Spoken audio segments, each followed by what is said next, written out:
Hello. അപ്പോൾ നമ്മൾ ഇന്ന് ഉണ്ടാക്കുന്നത് സദ്യ സ്പെഷ്യൽ ക്യാബേജ് ക്യാരറ്റ് തോരനാണ് കേട്ടോ. ഒരുവിധം എല്ലാവർക്കും അറിയണുണ്ടാവും എങ്ങനെയാണ് ഉണ്ടാക്കുകയെന്ന്. എന്നാലും അറിയാത്ത ആൾക്കാർക്ക് വേണ്ടിയിട്ട് കുറച്ച് പൊടിക്കൈകളൊക്കെ ഇട്ടിട്ടുള്ള ഒരു തോരനാണ്. ഓക്കെ. അപ്പോൾ ആദ്യം തന്നെ നമുക്ക് ക്യാബേജ് ഒന്ന് അരിഞ്ഞെടുക്കാം. ഇനി നമുക്ക് ക്യാരറ്റും അരിഞ്ഞെടുക്കാം കേട്ടോ. ക്യാബേജ് ആണെങ്കിലും ക്യാരറ്റ് ആണെങ്കിലും ഒരേ വലുപ്പത്തിൽ ചെറുതാക്കി ഒന്ന് അരിയാൻ നോക്കുക. കല്യാണ സദ്യകളിലൊക്കെ ക്യാബേജിന് പക്ഷേ കുറച്ചുകൂടെ നീട്ടുണ്ടാവും. അപ്പോൾ എങ്ങനെയാണോ ഇഷ്ടത്തിനനുസരിച്ച് അരിഞ്ഞെടുക്കാം. ക്യാബേജ് മാത്രം തോരൻ ഉണ്ടാക്കിയാലും ടേസ്റ്റ് ഉണ്ടാവും. പക്ഷെ അതിൻ്റെ കൂടെ ക്യാരറ്റും കൂടെ ഇടുമ്പോൾ കാണാനൊരു ഭംഗിയും കൂടെ ഉണ്ടാവും. ടേസ്റ്റ് കുറച്ചുകൂടെ കൂടുകയും ചെയ്യും കേട്ടോ. അപ്പോൾ നമ്മൾ ക്യാരറ്റ് കൂടെ അരിഞ്ഞെടുത്തിട്ടുണ്ട്. ഇനി നമുക്ക് തേങ്ങ വേണം, ചെറിയ ഉള്ളി, കരിവേപ്പില, ഇഞ്ചി, മഞ്ഞൾപ്പൊടി, ആവശ്യത്തിന് ഉപ്പ്, പിന്നെ മുളക്. ഓക്കെ, ഞാനിവിടെ എടുത്തിരിക്കുന്നത് കൊണ്ടൻ മുളക് എന്ന് പറയും, ഈ വെള്ള കളറിലുള്ളത്.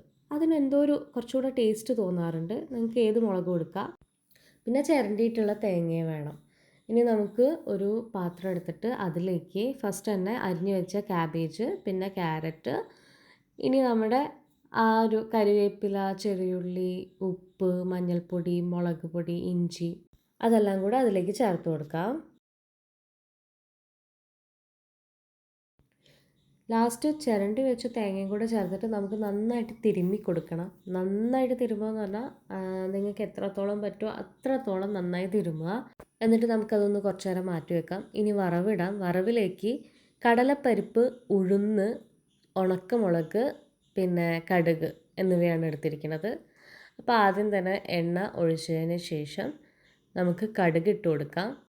കടുക് പൊട്ടിയതിന് പിന്നാലെ നമുക്ക് കടലപ്പരിപ്പും ഉഴുന്നും കൂടി ഇട്ട് കൊടുക്കാം. ഇത് അസാധ്യ ടേസ്റ്റാണ് കേട്ടോ. ഈ ഒരു കടലപ്പരിപ്പും ഉഴുന്നും തോരനിൽ കടിക്കാൻ കിട്ടുമ്പോൾ എന്തോ ഒരു രസമാണ്. പോരാത്തതിന് നല്ലൊരു മണവും കൂടെ തരും കേട്ടോ. ഇനി അതിലേക്ക് ഉണക്കമുളക് ചേർത്ത് നമ്മൾ തിരുമ്മി വെച്ചിട്ടുള്ള മിക്സ് ഉണ്ടല്ലോ, അതും കൂടെ അതിലേക്ക് ചേർത്ത് കൊടുക്കാം കേട്ടോ. എന്നിട്ട് നമുക്ക് നന്നായിട്ടൊന്ന് ഇളക്കാം. എണ്ണ കുറച്ചുകൂടെ ഒഴിച്ചാൽ, വെളിച്ചെണ്ണ കുറച്ചുകൂടെ ഒഴിച്ചാൽ നല്ല ടേസ്റ്റ് കിട്ടും. ഞാൻ ചെറുതായിട്ട് ഓയിൽ ഷുഗർ കൺട്രോളിലായതുകൊണ്ട് മാത്രമാണ് കുറച്ച് ഒഴിച്ചത്. ഓക്കെ. ഇനി നമുക്കതൊന്ന് എല്ലാം കൂടെ ഒന്ന് കൂട്ടി വെച്ചതിന് ശേഷം അടച്ച് വെച്ച് വേവിക്കുക കേട്ടോ.